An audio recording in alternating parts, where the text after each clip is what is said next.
Na fria e organizada Curitiba, onde a disciplina da cidade parecia exigir o mesmo de seus habitantes, viviam André e Sofia. O amor deles floresceu rápido e intenso, um romance universitário que prometia ser o refúgio perfeito contra o cinza ocasional do céu paranaense. E por quase uma década eles foram um time. Ele, um engenheiro em ascensão em uma grande montadora, ela uma advogada competente em um escritório de renome. Juntos compraram um apartamento no bairro Água Verde, planejaram o futuro e se orgulhavam da vida que estavam construindo. Mas, nos últimos anos, o mundo exterior começou a invadir o santuário do casamento deles com uma força implacável. A pressão sobre André na empresa se tornou esmagadora. As metas dobraram, as reuniões se estendiam pela noite e os e-mails chegavam antes mesmo do sol nascer. Ele trazia para casa não apenas o cansaço no corpo, mas uma ansiedade crônica que o deixava irritadiço e distante. O homem que antes planejava fugas de fim de semana para a Serra do Mar agora, só queria o silêncio do sofá e o torpor da televisão. Para Sofia, a pressão vinha de duas frentes. No escritório, a competição era feroz, os prazos, desumanos. Em casa, a situação não era melhor. Seus pais, que moravam no mesmo bairro, eram uma presença constante e crítica. As visitas de domingo se tornavam interrogatórios disfarçados de preocupação. "Minha filha, você parece tão cansada", dizia sua mãe, com um olhar que media a poeira nos móveis. "André está trabalhando muito, não é?" "O marido da sua prima sempre a leva para jantar fora", alfinetava seu pai. Cada palavra era um tijolo a mais no muro de ressentimento que crescia entre o casal. O lar, que deveria ser um escudo, tornou-se a arena onde as frustrações do dia eram descarregadas.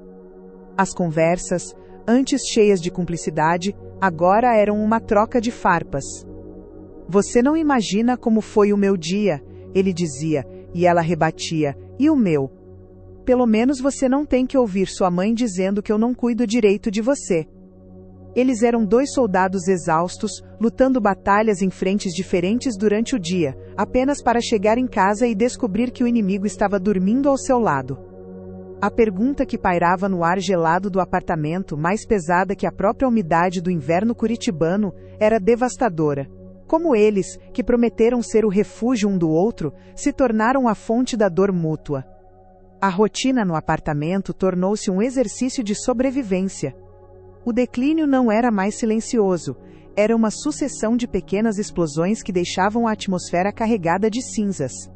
André desenvolveu uma gastrite nervosa, e o som dele mastigando antiácidos durante a madrugada tornou-se a trilha sonora da insônia de Sofia.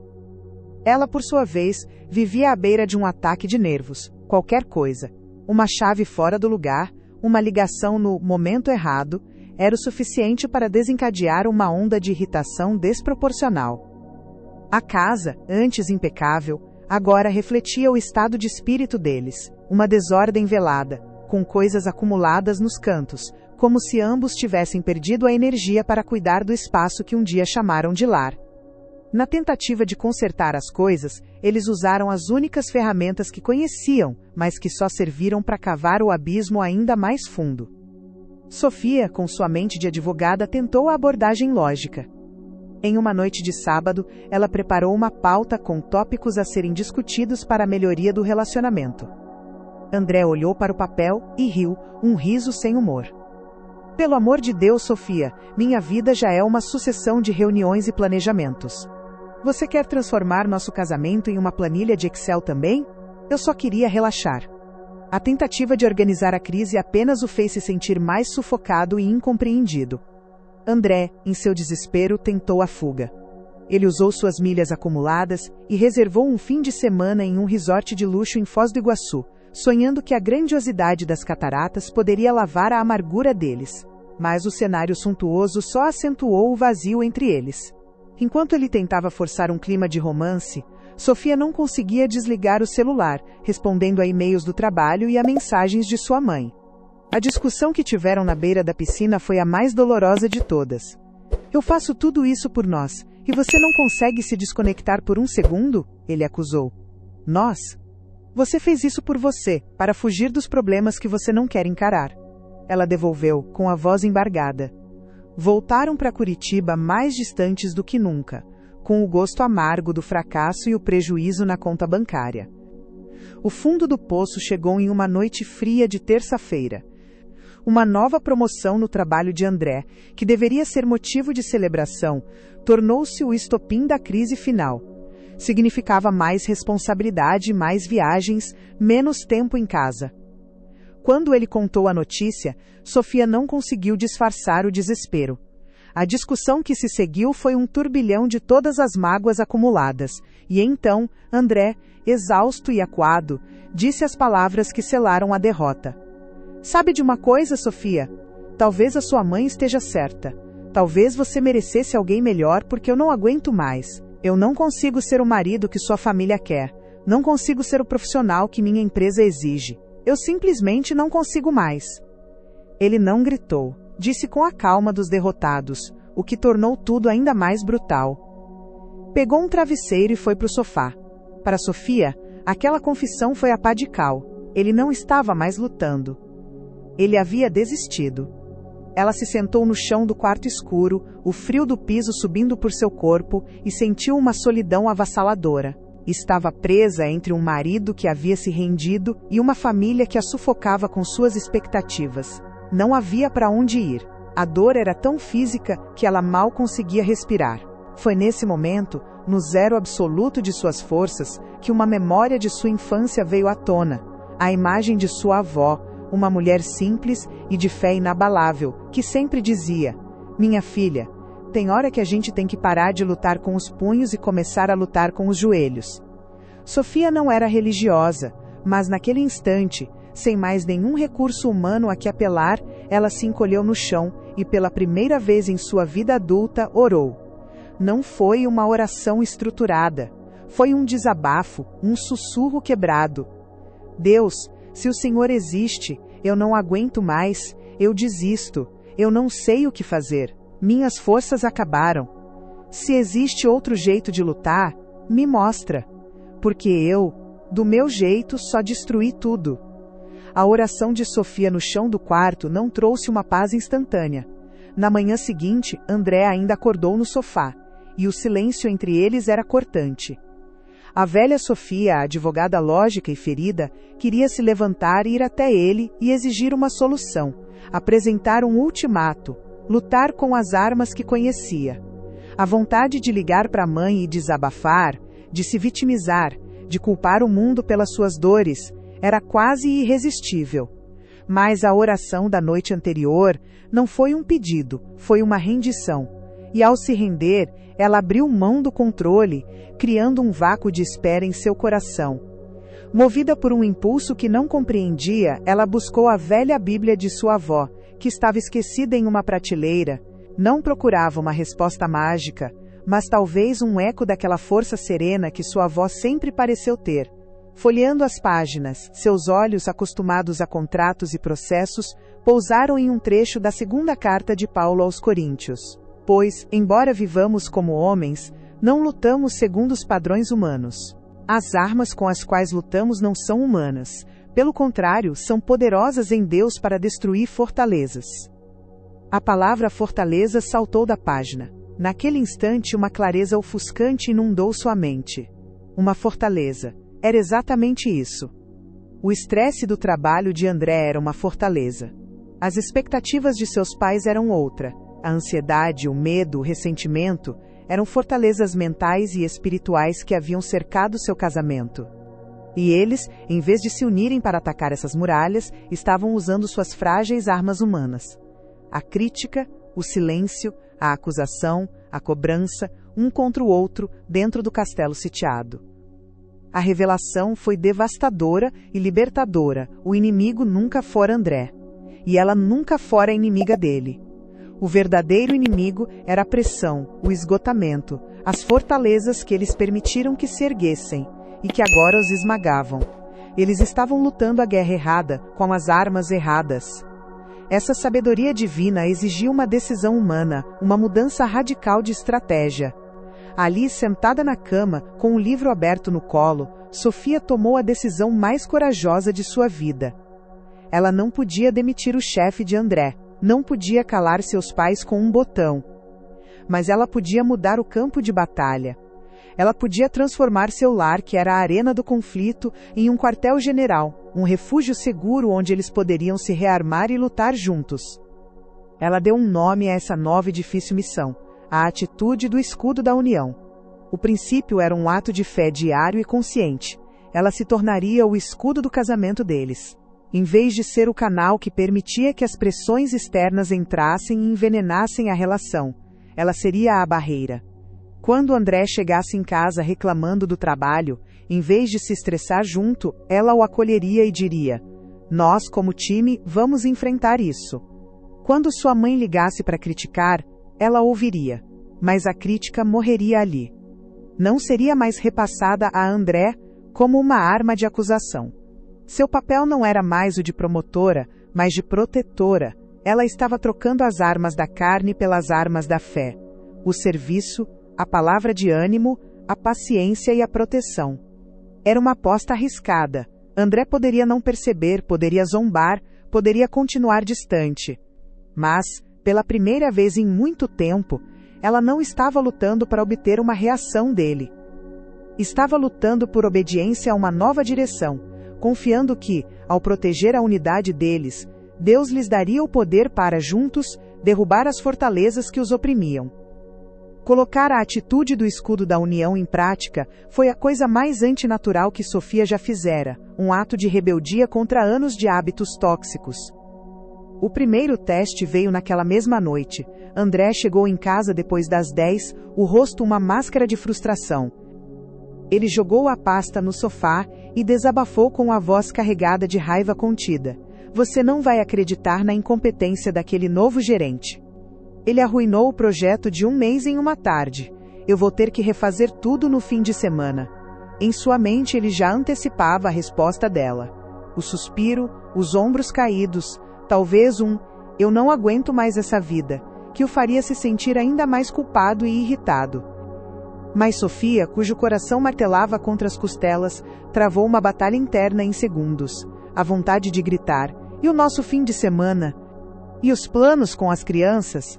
Foi imensa. Em vez disso, ela se forçou a lembrar do seu novo propósito, respirou fundo e ativou o escudo. Caminhou até ele, pegou a pasta do chão e a colocou suavemente em uma cadeira. Sua voz saiu com uma calma que surpreendeu a si mesma. "Nossa, meu bem, isso é terrível. Eu sinto muito que você tenha que passar por isso, é uma injustiça." Ela o olhou nos olhos, um gesto que não faziam há meses. "Mas agora você está em casa. Deixa essa frustração lá fora, por hoje. Aqui dentro, somos nós. Toma um banho quente, descansa. Amanhã, se você quiser, a gente conversa sobre isso como um time." A reação de André foi um misto de choque e desconfiança. Ele a encarou, os músculos do maxilar tensos procurando a ironia, a armadilha. "O que deu em você? Virou terapeuta agora?" Ele não aceitou o consolo, resmungou algo e foi para o banho, mas a semente da confusão foi plantada. Ele esperava uma briga, e recebeu um porto seguro. O segundo desafio veio no dia seguinte, na forma de uma ligação de sua mãe. O roteiro era o de sempre. "Filha, seu pai e eu estamos preocupados. Vimos umas fotos da sua prima no Instagram. Viajaram para a Europa. Vocês precisam viver um pouco. Não é saudável só trabalhar." O André parece cada vez mais distante. A comparação doeu como um ferro em brasa. A velha Sofia teria absorvido aquele veneno e o usado como munição. Mas a nova Sofia ergueu o escudo. Com uma firmeza que nem ela sabia que possuía, respondeu: "Mãe, eu entendo e agradeço a preocupação, mas eu preciso que a senhora confie em mim e respeite nosso espaço. Eu e o André estamos bem, estamos nos cuidando e sabemos o que estamos fazendo. Esse assunto é nosso." Desligar o telefone foi um dos atos mais difíceis de sua vida. Sentiu culpa, a velha culpa de não agradar, mas sentiu também um poder novo, o poder de proteger a santidade de seu lar. Ela não contou a André sobre a ligação. A crítica de sua mãe morreu com ela. O escudo havia funcionado. A jornada, no entanto, não foi uma linha reta. A recaída veio em uma quinta-feira chuvosa. A internet foi cortada por uma conta que Sofia esquecera de pagar. Aconteceu exatamente no momento em que André, após dias de trabalho intenso, precisava enviar o projeto refeito. O pânico dele se transformou em fúria. "É inacreditável!" ele gritou da sala. "Eu me mato de trabalhar e você não consegue fazer uma coisa simples como pagar uma conta? É por isso que não saímos do lugar." Exausta de seu próprio dia, o escudo de Sofia se quebrou. "Eu não consigo? Eu lido com tudo nesta casa, com a pressão do meu trabalho, com a sua ausência, e você ainda me culpa por um pedaço de papel?" A guerra recomeçou. Vozes se alteraram, acusações antigas foram desenterradas, e a noite terminou com cada um em um canto da casa, o escudo da união em estilhaços no chão. Naquela noite, Sofia chorou no banheiro, sentindo-se uma fraude. "É inútil, Deus! Eu tento, mas nada muda! Ele não muda! Isso não é justo!" A amargura ameaçou engoli-la por inteiro. Mas foi no fundo dessa dor que a fé a sustentou. Ela se lembrou que sua decisão não era condicionada à perfeição de André, ou à justiça das circunstâncias. Era um compromisso com Deus.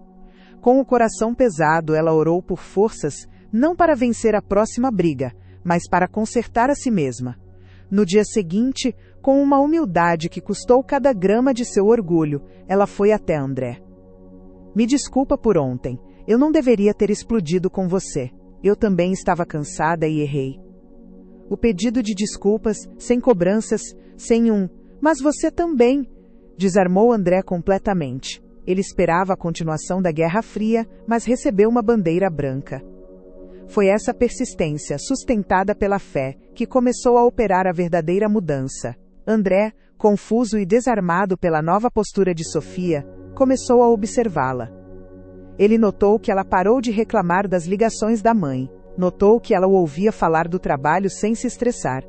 Ele se sentia menos atacado, e com as defesas mais baixas começou a enxergar a esposa que andava perdida. A primeira pequena vitória veio em uma noite qualquer. Ele a viu na cozinha, concentrada em preparar o jantar, e em vez de ir para o sofá, ele se aproximou e perguntou: "Quer ajuda?" 3 palavras. Mas para eles, foi um terremoto. Meses se passaram desde a última vez que ele oferecera ajuda. A segunda vitória foi ainda maior. Em uma noite, foi ele quem iniciou a conversa. "E o seu dia no escritório? Aquele caso difícil, como está?" Ele estava, pela primeira vez, erguendo um escudo para ela, mostrando interesse pela pressão que ela também sofria. Aos poucos, a dinâmica se inverteu. Eles, que eram o alvo um do outro, começaram a se ver como aliados. O trabalho de André não era mais o problema dele, mas um desafio que eles precisavam administrar. A família de Sofia não era a cruz que ela carregava, mas uma situação que eles precisavam aprender a lidar, juntos. O lar em Curitiba, antes frio e hostil, começava a se aquecer. As fortalezas não haviam desaparecido, mas eles não estavam mais lutando sozinhos dentro delas. Estavam, lado a lado, aprendendo a usar novas armas. O apoio, a escuta e a fé de que juntos eram mais fortes que qualquer pressão que o mundo pudesse lhes impor. Meses se passaram, e a mudança no apartamento de Curitiba era palpável. Não era uma felicidade barulhenta ou uma perfeição de comercial de televisão, mas algo muito mais profundo. Era a paz. O escudo da união, que começou como um esforço unilateral e desesperado de Sofia, havia se tornado o ritmo natural do casal. André, sentindo-se protegido em vez de atacado, aprendeu a baixar a própria espada e a segurar o escudo ao lado da esposa. O lar deixou de ser uma arena e se transformou em um refúgio. A prova definitiva da nova realidade veio na forma de um desafio que, 1 ano antes, teria sido o decreto final de divórcio. André recebeu uma proposta de promoção irrecusável: assumir a diretoria de projetos da empresa em São Paulo. Era mais status, um salário significativamente maior, mas também uma mudança de cidade, o desenraizamento dos filhos e o afastamento da família de Sofia. O André de antes teria visto a promoção como uma conquista pessoal e esperado que Sofia simplesmente o seguisse. A Sofia de antes teria visto a proposta como um ato de egoísmo que destruiria sua própria carreira e a vida que conheciam. A guerra seria inevitável. Mas o André transformado chegou em casa naquela noite, sentou-se ao lado de Sofia no sofá, segurou sua mão e disse, com uma vulnerabilidade que era sua nova força: recebi uma proposta incrível. E a primeira coisa que eu pensei foi: preciso conversar com a minha parceira. Porque isso não é uma decisão minha, é uma decisão nossa. E se não for bom para nós como um time, não é bom para mim. Naquela noite eles não discutiram, eles planejaram. Pegaram um papel e listaram as perdas e os ganhos, não apenas financeiros, mas emocionais. Ele ouviu com atenção quando ela expressou seu medo de deixar o próprio emprego e de ficar longe dos pais. Ela, por sua vez, reconheceu a importância daquela oportunidade para a carreira dele. Foi durante essa conversa que André olhou para ela, com os olhos marejados, e disse: 1 ano atrás, isso teria nos destruído. Hoje olha para nós, estamos resolvendo isso juntos. Foi você, Sofia. Você mudou tudo. Você parou de brigar comigo, mesmo quando eu merecia. Foi então que ela compartilhou com ele, pela primeira vez, a história completa, a oração no chão do quarto, a passagem bíblica, a decisão de criar o escudo da união. Ela confessou o quão difícil foi, as recaídas, e como a fé foi a única coisa que a impediu de desistir. André ouviu tudo, em um silêncio reverente. Ele entendeu que a mudança não fora mágica, mas fruto de uma coragem e de uma força que ele não via, mas da qual ele foi o maior beneficiado. Eles reconheceram juntos que a restauração não foi um produto apenas da força de vontade deles.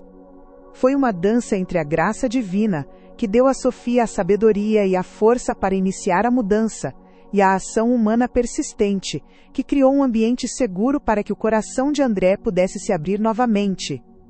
A principal lição que aprenderam foi profunda e transformadora. A maior força de um casamento não está na ausência de pressões externas, mas na decisão consciente e diária do casal de lutar a mesma guerra, do mesmo lado do campo de batalha, protegendo um ao outro do caos do mundo, em vez de trazer o caos para dentro de casa. A jornada de André e Sofia de Curitiba é um testemunho poderoso. Eles saíram de um lar que era uma extensão do campo de batalha do mundo, onde as pressões do trabalho e as expectativas da família os haviam transformado em adversários, e o reconstruíram como um refúgio, uma fortaleza de paz. A transformação não aconteceu quando as pressões externas desapareceram, mas quando eles mudaram a forma como lutavam. A história deles nos ensina que muitas vezes o verdadeiro inimigo do nosso casamento não é nosso cônjuge, mas as fortalezas de estresse, ansiedade e medo que permitimos que se instalem entre nós. E a arma mais poderosa para lutar essa guerra não é a crítica ou a cobrança, mas a decisão nascida da fé de criar um escudo da união ao redor do seu relacionamento. Talvez hoje você se sinta como Sofia e André se sentiram, esmagado pelas demandas do trabalho, sufocado por opiniões externas e travando uma guerra perdida dentro de sua própria casa. A mensagem deles para você é de esperança. A restauração é possível. Ela começa não com uma grande mudança do outro, mas com uma pequena e corajosa decisão sua de mudar a estratégia da batalha. De parar de lutar contra seu parceiro e começar a lutar por ele, protegendo sua união como o bem mais precioso que vocês possuem. Lembre-se de se inscrever no canal, curtir este vídeo, deixar seu comentário e compartilhar com quem precisa ouvir esta mensagem de esperança. Sua interação nos ajuda a alcançar mais corações.